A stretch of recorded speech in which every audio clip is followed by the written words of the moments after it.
Ating alamin ang istorya ng buhay ng mga kinilalang witch o bruha sa kasaysayan.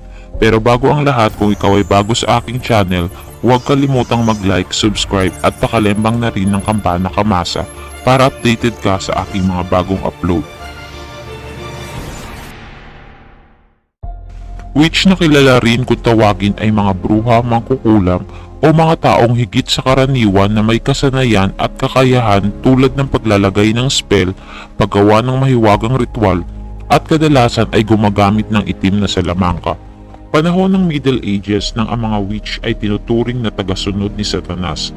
Sila ay mga kasapi at kaaway ng lipunan, ng Katoliko at laban sa simbahan. Kung mayroon ngang witchcraft tulad ng paniniwala sa Middle Ages, ito ay kanilang pinupuksa bago pa man tuluyang lumala ang maidulot na kapahamakan. Dahil dito, nagkaroon ng paglilitis at pag-uusig ng mga taong inakusahan ng pangkukulam. Isa na nga dito ay ang kilala sa tawag na Salem Witch Trial. Nangyari ito sa Massachusetts at nag-umpisa nang si Elizabeth Parris, 9 na taong gulang, at si Abigail Williams, 11 taong gulang, ay nakaramdam ng pananakit, hindi makontrol na pagsisigaw at ang katawan ay nagkanda bali-bali. Marami pang mga babae ang sumunod at na makaranas ng ganitong sintomas, kaya nagkaroon ng takot at kaguluhan sa lugar. 3 babae ang tinuro at inakusahan na gumamit ng witchcraft sa kanila. Sila ay sina Sarah Goods, Sarah Osborne at Tituba. Si Tituba, nakatulong ng isang pastor na si Father Samuel Parris, ay umamin na gumagamit daw siya ng itim na mahika at nag-umpisa pa ngang magturo ng mga kilala niyang tao na gumagamit din ito. Samantalang sina Goods at Osborne naman ay tinanggi ang akusasyon sa kanila. Si Bridget Bishop ang unang pinatay sa lahat ng inakusahan ng panahon ng Salem Witch Trial. Siya ay binitay sa Salem Gallows. 150 katao ang inakusahan at 18 pa ang pinatay dito. 6 sa mga ito ay mga lalaki. Isa sa kilalang witch sa kasaysayan ng Virginia ay si Grace Sherwood. Inakusahan ito ng kanyang kapitbahay na pumatay ng kanyang mga alagang baboy. Ang paglilitis na ginawa sa kanya ay ang makontrobersyal na water test kung tawagin para malaman kung siya ba ay guilty o inosente. Tinali ang kamay at binti ni Sherwood at siya ay tinapon sa tubig. Sinabi nilang kapag siya ay lumubog, siya ay inosente at kapag siya naman ay lumutang sa tubig, guilty ito. Nahatulan si Sherwood ng guilty dahil siya ay lumutang sa tubig at dahil dito ay sinabing isa nga siyang witch. Hindi man siya pinatay ngunit kinulong ng 8 taon. Si Giles Corey naman na isang magsasaka ay isa rin sa napatay sa Salem Witch Trial, kung saan pwersahan siyang pinaamin kung totoo ba o hindi na siya ay isang witch. Ayaw talaga nitong magsalita kaya siya ay dinaganan ng mga bato habang siya ay nakahiga. Sa pangatlong araw siya ay tuluyan ng namatay. Si Narbona Dacal naman na isang Espanyol na manggagamot na gumagamit ng halamang gamot at mga bagay sa rural na komunidad ay inakusahan din sa pagiging isang mangkukulam. Dahil hindi niya pinaniwalaan at ininsulto niya pa ang ginawang pagdarasal ng isang matanda para sa kanyang apo. Sa bayan ng Cernabe ay may matandang naniniwala na ang pagdarasal niya kay Saint Cebrian ang nagpagaling sa maglubhang karamdaman ng isa niyang apo. At noong ang matanda ay pumanaw na, ang kanyang pamilya ay nagluksa at nag-alala dahil inisip nilang wala nang magdarasal para sa isa pa nitong apo na nagkasakit din matapos nitong pumanaw. Hindi pinaniwalaan ni Dacal ang relihiyosong paniniwalang ito ng pamilya at nagrekomenda pa na gumamit na lang ng mga halamang gamot kesa sa pagdarasal. Ang pangungutyang ito ni Dacal ang nagtulak sa mga residente ng Cernabe na akusahan siya sa witchcraft at ang iba pa ay nagsasabing siya ang nagiging dahilan ng mga nakukunang babae sa kanilang bayan. May nagsabing nagbigay pa ito ng nakalalasong ubas at makalipas ang ilang oras ng pananakit ay tuluyan ng namatay ang kumain nito. February 12, 1498 nang si Dacal ay pinarusahan at sinunog sa tulos sa Aljaferia Palace na pagbintangan din ang kanyang mga kapatid na sina Juan at Maria sa witchcraft. Ngunit nagawa ng mga itong makatakas. Si Ursula Sautil o mas kilala na Mother Shifton ay pinanganak na kuba, may maumbok na mata, baluktot ang ilong at may matulis na baba. Sinasabing ang kanyang ina na si Agatha Sautil ay isang mangkukulam at nakipagkasundo ito sa demonyo para mabuntis kay Ursula. Pilit na dinala si Agatha sa lokal na mahiyastrado, ngunit tumanggi pa ring ibunyag ang pagkakakilanlan ng tunay na ama ni Ursula.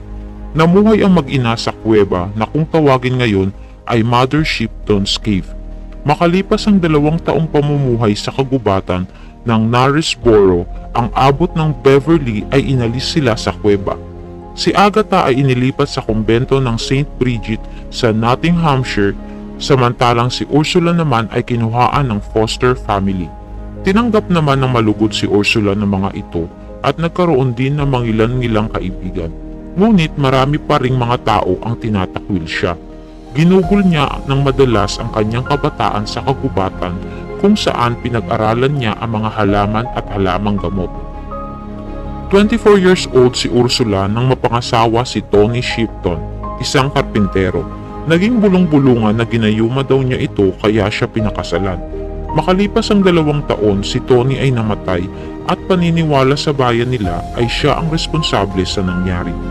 Dahil sa kalungkutan na pagkawala ng kanyang asawa at dagdag pa ang usap-usapan, ninais ni Ursula ng katahimikan. Bumalik siya sa kuweba kung saan siya pinanganak. Dito niya pinagpatuloy ang paggawa ng mga potion at herbal na gamot.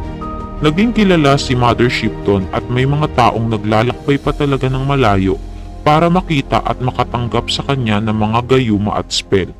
Nakikita din niya ang hinaharap. Nagsimula muna siyang hulaan ang kanyang bayan at mga tao dito. At nang matupad ang kanyang propesiya, nagsimula siyang manghula tungkol sa monarkiya at sa hinaharap ng mundo. Ginawan siya ng tansong estatwa sa Knaresborough Market Square. Ipinangalan din sa kanya ang isang gamu-gamu kung saan ang pakpak nito ay parang mukha ng isang witch. Ito ay tinawag na Mother Shifton Moth. Ang paglalayag naman ni James VI at Anne of Denmark ay sinalanta ng bagyo na muntikan na ring maging sanhi ng paglubog ng sinasakyan nilang barko. Isa si Anna Holdings sa kinwestiyon kung may kinalaman ba siya sa pangyayari. Habang siya ay tinutorture, umamin siyang guilty sa witchcraft na nagpalakas ng bagyo. Nagturo pa ito ng mga kasabwat at hinuli rin ng mga ito ng buwan ding iyon. Pinatay si Colding sa pamamagitan ng pagsunog sa kanya noong Hulyo 1590. Si Agnes Sampson naman ay isa sa inakusahan ni Giles Duncan na may kinalaman din sa bagyo. Habang siya ay tinutorture, ayon sa News ng Scotland, isang booklet na pinrinta sa London 1591, inamin niya na siya ang dahilan ng bagyo kung saan nalunod si Jane Kennedy. Kung paano niya ginawa ay naglubog ito ng patay na pusa na may kasamang parte ng patay na tao malapit sa dagat ng Lit. Ito rin ang ginawa kung saan nagkaroon ng malakas na bagyo na nagbanta sa hari sa kanyang pagbabalik sa Denmark. Ayon kay Samson, inalok siya ng dyablo na tulungan pati ang kanyang mga anak dahil siya ay mahirap at biyuda na.